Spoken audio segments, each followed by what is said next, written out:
Hey everyone, welcome to Old World Legends. I'm your host Mike, and with me as always is Evan. I challenge you, Mike. Do you accept? Oh, probably not, but that Hmm. is on point for the topic today. We wanted to we've been talking a lot of our video segments about some of the onboarding and ramping up to the rules, because right, we're very focused with Old World Legends on growing the community. But today we want to tackle a more challenging topic. Hmm. Dum-dum. In particular, advanced rules, we're going to talk about challenges. Hmm. Challenges are something very specific to the game of Old World, and they're both Yeah. exciting and thrilling, but they're also a little complicated. And if you've coming from other tabletop games or either other Games Workshop games, 40K or AOS, you're not familiar with these systems because they existed in earlier versions of 40K, but they've ultimately over the years phased it out entirely, and so now it's very unique to Old World and definitely brings with it its own flavor, its own narrative, its own experience with it, right? It's very experiential, it's very immersive, and it's very awe-inspiring from films and such, but it's also not simple. And if you haven't played this before, you might get caught off guard, you might not know how it Exactly. works. So Evan, why don't you take us through that today? And let's just start with, right, what do you like, are inspired about this system? What do you think some of the new players might run into some of the problems before we get too far into the advanced tactics? Yeah. So just so people know, right? Whenever you have a character involved in combat, challenge or not, is something you need to be thinking about. Whether it's your character or the enemy's character or your champion, you need to be aware that it's going to change the way that this interaction is going to take place, right? Now you said character. Does that mean my block of infantry can't challenge, or they can be in a challenge? What do you mean, Well, character? yeah, so most kind of rank and file units can then take a champion who acts as like a pseudo character, and then he can issue and accept challenges, right? Especially, Okay. for example, to absorb a lone character who has then charged that unit. But essentially, a challenge is a duel fought between an individual model and their mount, right? And another individual model who may possibly not have a mount and be horribly, horribly stomped into the dirt. Um, but essentially, yeah, a challenge is a way for characters to interact with each other. I believe that it kind of comes about from if you have a unit with a character in it and then they, charge into another unit that has a character in it. What if these characters are just on opposite sides of the squad and they're not next to each other? I want the cinematic moment where they fight each other, right? So the challenge Yeah. is a way for characters to kind of move through the ranks and say, you're coming with me, right? Yeah, and we've all seen this in so many movies, so many times, whether it's Highlander or Braveheart or something else, where, the Kurgan is going to chase you down, and he's pointing at you, and he's coming for you, and he's calling you out, and then everyone else backs off, and he says, "No, he's mine!" Right, and then the characters fight in the middle, and you get the circle, and it's a cinematic moment. It just draws you in, and you're like, yeah, and you're picking who you're rooting Mm-hmm. for, and the underdog, right? Or is it David or Goliath and such? And this rule set, this challenge rule set is a way to really make that happen and happen fairly often, right? This will Yes. typically happen multiple times in a game. It's not a one-off, and by default, it is character versus character. Back to your army selection, I'm picking characters, you're picking characters. But as Evan said, champions, unit champions, they're almost pseudo characters. They can also participate in accepting or declining challenges or presenting challenges. Those are kind of the defaults. There are some exceptions in the rules. Other things can potentially engage with this challenge system, but let's just focus on the basics of Exactly. character versus character or character versus champion. So um, let's go from there. Okay. So walk us So through how does it work? Give us the fundamentals, right? so one of the biggest differences between, let's say, a unit of knights and Hmm. a character who's riding on a horse is that the character is, capable of issuing challenges and capable of accepting them, and in some cases, not able to refuse them. So that means that he can fight differently, and you can use these challenges to, like I said, in the most cinematic of senses, get the two generals to fight each other. You can look at the other opponent and say, wouldn't it be cool if our generals just slapped each other in the face for a bit? And then maybe you can, play that way. But in a competitive sense, challenges are used exclusively to either protect your unit from a very powerful character, protect your character from a very powerful unit, or force somebody to turn off some of their bonuses. It's kind of a very interactive and very empowered mechanic because it allows both players to choose how they want to, let the scenario play out, and you kind of force the other person to respond if you issue a challenge, right? So those are some really good scenarios which can Yeah, happen. But let's actually give yeah, practical examples of those scenarios. So let's yeah. say I have a unit of I'm making this up, a brick of, let's say, 30 Graveguard, right? Mm-hmm. And they have I have a champion in my Graveguard unit. And you're charging my unit with your Chaos Lord on a dragon. Yes. Oh, that's a big, scary monster. Um, what would your Chaos Lord on the dragon? Does he want to get in a challenge with my champion? Do you No, think? he'd much rather just slaughter like 8 or 9 graveguard, as opposed to just the one guy, right? Right, and I think that's and I think that's the biggest thing right there with the challenges. When you're in a challenge, whoever accepts the challenge, you're locked into just fighting that other person. No matter how Exactly. many attacks you have, no matter who attacks first, they're attacking. So in this scenario, this Chaos Lord might have 5 or 6 attacks himself. Plus, he might be on a dragon, right? And the dragon has all his attacks. And even though my champion in this case only has 1 wound, and I'm pretty confident that Chaos Lord is going to swing first and obliterate him, he's only going to kill that one model versus he would rather, right, as Evan is the general, kill the rest, a whole bunch of my unit, and make me have to deal with more casualties and more rezzing, and that's Precisely. much worse versus I only lose one model. So this is an example where the challenge is actually helpful to me as the unit champion to absorb a Yeah. lot of that damage rather than hitting the rest of my unit. So that's one example where as the champion, you want to be on the other side. But let's give another example. Can you think of another one, Evan? So, and just a slight change on that example. What if the Chaos Lord on Dragon also was joined by a unit of Marauder Cavalry that had a champion in Oh, it? And so the Marauder Cavalry says, you know what? I'm going to issue the challenge. Because one combat, this combined combat of these 3 units, there can only be one challenge at a time. So if the Marauder champion says, aha, I will issue a challenge, now the Graveguard unit doesn't have the option of issuing to the dragon and forcing him to accept. yeah. So that's a great twist, and I think that's going into some deeper rule sets. So let's just go through Yeah, the fundamentals first, yeah, high level, in terms of combat happens. Okay, boom. yeah, However many units are in the combat. In this combat, whether it's just one unit versus one unit or multiple units, one challenge can be issued per combat. So that's first yes, and foremost. You can't have a challenge and challenge and challenge. No, just one challenge. So that keeps it simpler, cleaner. At first there is a specific order that goes for the whoever active player's turn it is, yeah, they get to issue a challenge first. So it doesn't matter in this case necessarily who charged who, it's who's the active player turn it is. And they get to choose, do they want to issue a challenge? In this case, the Chaos Lord would probably not have issued a challenge versus my Graveguard because he doesn't want to get stuck in a challenge. And he's probably hoping I'm not going to issue a challenge conversely. But in this case, if the active player Evan does not issue the challenge, I am now the non-active player this turn because it's Evan's turn, and then I can choose, do I want to issue a challenge? And if I decide not to, and neither of us did, then no challenge happens. It's real exactly. simple. Or one of us does issue a challenge. So if someone issues a challenge, are they issuing a challenge to a specific model or just in general a challenge? How does that work, Oh Evan? no, no, no! It's kind of like posting on a social media site. You don't know who's gonna show up, right? Like you're just saying, is anyone around? Can Yeah. anyone want to come over and play a game with me? Now, even though we're playing and I am specifically going to taunt that Chaos Lord, and I'm Ah, yes. specifically going to look Evan in the eyes when Mm-hmm. I am challenging him to a duel and calling Evan a coward if he doesn't face my Graveguard, because that's how it should be.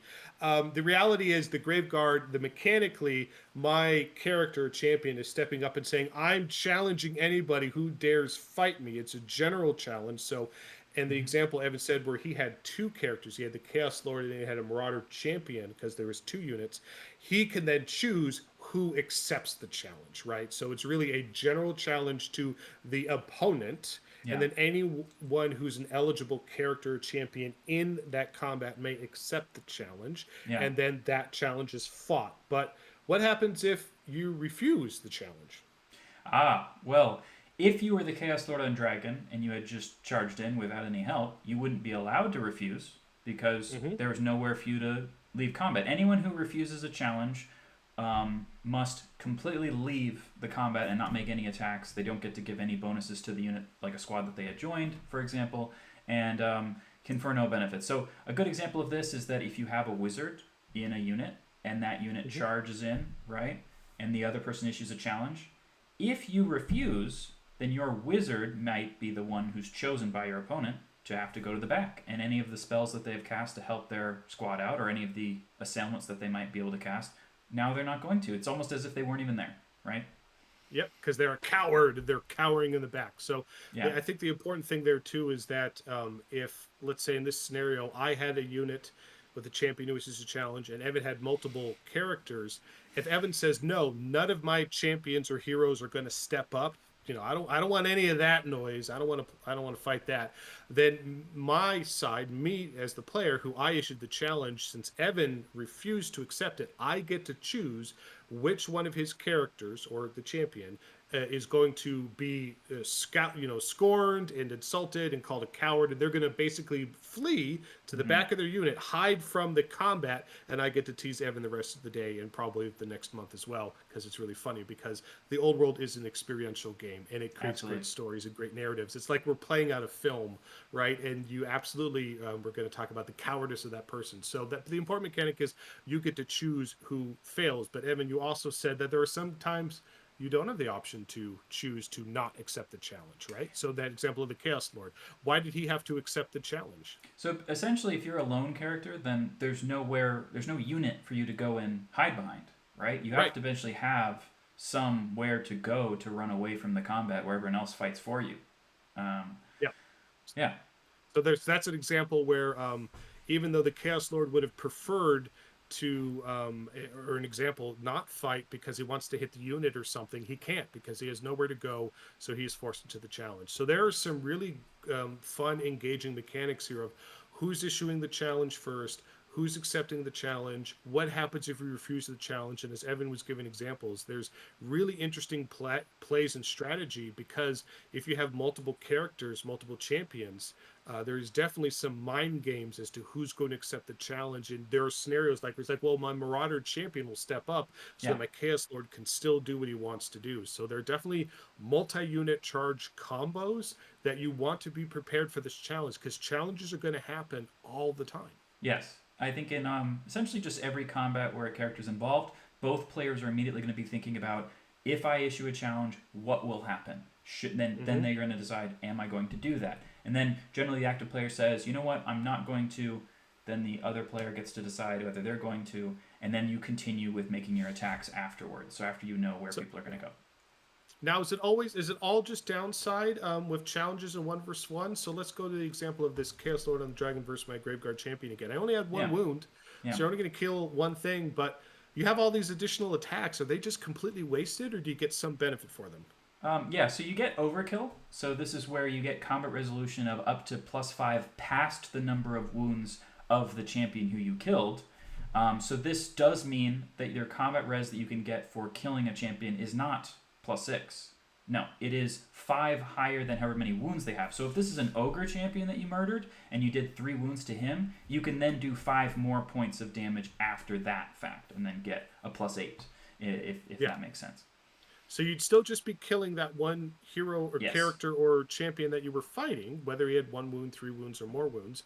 But you can still basically keep pummeling his corpse after you've Hmm. killed him. And imagine it's the rest of the unit's going like, God, no, Evan, just stop. He's dead already. And I was like, no, I'm gonna keep hitting him, and the dragon's gonna kick him while he's down, and oh, there's blood everywhere.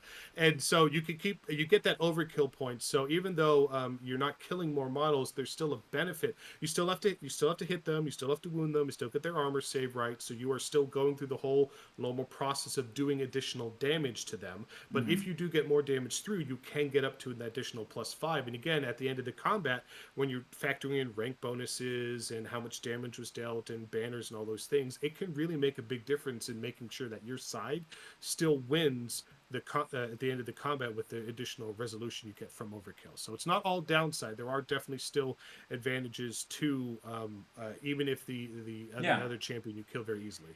and like I said earlier, a lot of the times a challenge is also a way for a powerful character to prevent taking damage. So Mm-hmm. one scenario that a lot of people concoct in their minds is, oh, what if I take a powerful unit like Cold One Knights and I embed a character, a wizard in that unit who casts Demonic Vessel. So now every single Cold One rider can attack with a lance at strength 7, AP 3, right? And every Cold One that they're riding on has 3 attacks that are strength 5 and AP 2, okay? So Nice. then they say, okay, this is a great and powerful munching unit, and I'm going to send this straight at an enemy dragon with a rider on top. Well, Mm-hmm. this is a combo that's completely neutered by the way that the challenge works because the dragon character can say, oh, you know what? I issue a challenge. And now the unit has to either accept with the unit champion or the sorceress, right? And everyone else has to sit there not getting to make their attacks, or they refuse, in which case the sorceress can be chosen to go to the back, and all of her buffs get turned off, and now your unit's just like, wait, where did all of our strength go? Where did all of our AP go? Mm-hmm. Oh, it's gone, and now they all just get smashed. Yep. So it's a great example where we showed how the it could be used against the Chaos Lord on the dragon, and then this is a reverse scenario where the Exactly. Chaos Lord on the dragon is using it to his benefit. Sure, and I think another scenario that people don't think about enough is, what if I have two more medium level characters and I want them to team up on the powerful Chaos Lord on Dragon? I have one guy, he charges in from the flank, and the other guy, he charges in from the front, and now I've got 2-on-1. Are Mhm. they going to get to both fight? No, No. never. No. No, So, because you'll just make that challenge, and it would be mhm. unacceptable for them to interrupt a challenge that's going on. Everyone in the old world, if they, there's a lot of honor in the old world. Unlike those other tabletop games, we know what honor and pride means in the old world. So again, if a challenge is happening and you accept it, or you can't refuse, Yeah, no one's going to interfere with that, right? So you are going to fight, and those two characters until either that combat's over or somebody's dead. it's just like in The Phantom Menace when those plot doors shut and then Qui Gon Jinn has to fight Darth Maul by himself, and Ewan McGregor's just sitting there like, "No, master." Yeah, it's exactly that. That's what's We've happening. seen this in a hundred movies, so many times. You don't interrupt a challenge or a Uh-huh. duel. That whether even if you're bad guys, you still let the challenge happen. Exactly. That's the proper thing to do. Cool. So what else about challenges should we go over? We talked about pros and when to use it offensively, how to use it defensively, Yeah. different tactics, something that you need to plan for all the time because it's very common. It will happen multiple times during a game. Something you need to plan for, something you can plan against with having multiple characters so that you can get the challenge to occur in the favor you want it to. We talked Hmm. about not being able to run sometimes, and there's still advantages to overkill. What else? So there's a few more things. So it's not just that you can build a character to be very powerful and do a lot of damage in a challenge, because you can definitely obviously do that. You can also build a character to be very tanky and be very hard Hmm. to kill. I think dwarves are amazing at this. You have a dwarf Oh king yeah. with several of the runes to make them nearly impossible to kill, with either killing blow or multi wounds, and they have rerollable armor saves. You can just have a king who says, "I don't care what you are not gonna scratch me." And so then my unit will just sit here with their little banners and be like, "Hey, we win because you didn't do any damage," right? So Yep. there are ways to play characters versus other characters, and they are all built around challenges, essentially. Absolutely. Absolutely. There's also a lot of items that key off of being in a challenge, either getting to reroll a Oh yeah. hit in the first round of a challenge, or forcing the opponent to have to accept a challenge, like the gauntlet that Bretonians can take. Hmm. But as the FAQ very recently said, when you throw down the gauntlet, you're still not throwing it down to a specific person. So you can't force the enemy wizard to accept your challenge. They can still accept it with the unit champions, for example. Someone else. Yeah. Yes. Hmm. Something else Yeah. that's interesting about challenges is they are to the death. So in that scenario I talked about recently, there's, like, let's say a high elf prince on a dragon fighting a dreadlord on a dragon, right? And so they're just duking it out. And if they're in a challenge, it doesn't matter whether my whole army got destroyed and now the enemy has sent in flanking units to come in behind and charge this dragon as well. It's still just mono a mono. Those other units can provide combat res or unit strength to help make the dark elf dragon potentially have to flee if it loses combat, but they don't Hmm. get to make any attacks. They're cheerleaders essentially.